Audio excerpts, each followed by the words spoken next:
Hi friends, welcome back to my channel. ఈరోజు మన topic వచ్చేసి బహుభుజులు. పరిమితమైన రేఖాఖండాలచే ఏర్పడిన సరళ సంభుత పటాన్ని బహుభుజి అంటారు. కుంభాకార బహుభుజి.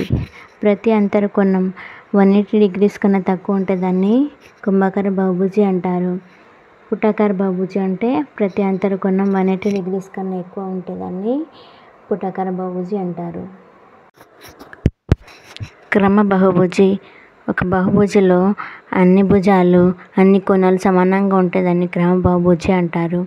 n భుజాలు కలిగిన బహుభుజి కర్ణాల సంఖ్య n × n-3/2. బహుభుజి అంతర కోణాలు మొత్తం n-2 × 180.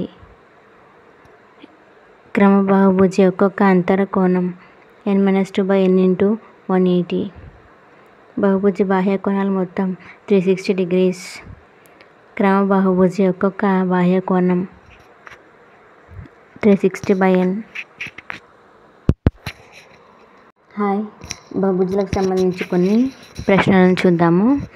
ఒక ప్రశ్న వచ్చేసి, ఒక షడ్భుజి యొక్క కర్ణాల సంఖ్య. షడ్భుజి అంటే 6 భుజాలు ఉంటాయి. సో ఫార్ములా వచ్చేసి n × n-3/2. సో n ప్లేస్లో 6 సబ్స్టిట్యూట్ చేయాలి. 6 × 6 - 3/2. 2 1s 2 3s. సో 6 - 3 3. 3 × 3 = 9. ఇంకో ప్రశ్న చూద్దాం. ఒక బహుభుజి యొక్క కర్ణాల సంఖ్య వచ్చేసి 275 అయిన భుజాల సంఖ్య ఎలాగనుకోవడం. Same formula, but we have to go through the options ద్వారా వెరిఫికేషన్ చేసుకోవాలి. n × n-3/2 ఇది ఫార్ములా ఈక్వల్ టు 275 అనుకోవాలి. సో ఫస్ట్ ఆప్షన్ వచ్చేసి 25 సబ్స్టిట్యూట్ చేయాలి ఇన్ ప్లేస్లో. 25 × 25 - 3/2. 25 - 3 22. 25 × 22/11. So 2 1s 2 11s. 25 × 11 మల్టిప్లై చేస్తే 275 వస్తుంది. So according to our options, option 1 is the right answer. కంటిన్యూషన్గా బహుభుజి యొక్క గురించి కొన్ని ప్రాబ్లమ్స్ చూద్దాము. ఒక పంచభుజి యొక్క అంతర కోణాలు మొత్తం. ఫార్ములా వచ్చేసి n-2 × 180. So n = 5. 5 - 2 × 180. 3 × 180 = 540. ఇంకో ప్రాబ్లం చూద్దాం. ఒక బహుభుజి యొక్క అంతర కోణాల మొత్తం 1980 అయిన భుజాల సంఖ్య. సేమ్ ఫార్ములా తీసుకోవాలి. n-2 × 180 = 1980. So n-18 1s 18 11s. 0 0 cut. n-2 = 11. n -2 ఇటు సైడ్ వస్తే +3 అవుతుంది. 11 + 3 = 13.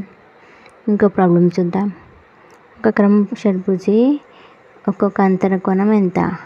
షడ్భుజి అంటే 6 భుజాలు ఉంటాయి. 6 - 2/n n-2/n × 180 formula. 6 - 2/6 × 180. 6 1s 6 30s. So 4 × 30 = 120. Hi friends, welcome back to my channel. ఈరోజు మన టాపిక్ వచ్చేసి బహుభుజులు. పరిమితమైన రేఖాఖండాలచే ఏర్పడిన సరళ సంభుత పటాన్ని బహుభుజి అంటారు. కుంభాకార బహుభుజి. ప్రతి అంతర కోణం 180 degrees కన్నా తక్కువ ఉంటే దాన్ని కుంభాకార బహుభుజి అంటారు. పుటాకార బహుభుజి అంటే ప్రతి అంతర కోణం 180 degrees కన్నా ఎక్కువ ఉంటే దాన్ని పుటాకార బహుభుజి అంటారు. క్రమ బహుభుజి.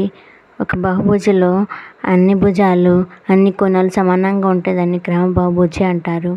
n భుజాలు కలిగిన బహుభుజి కర్ణాల సంఖ్య n × n-3/2.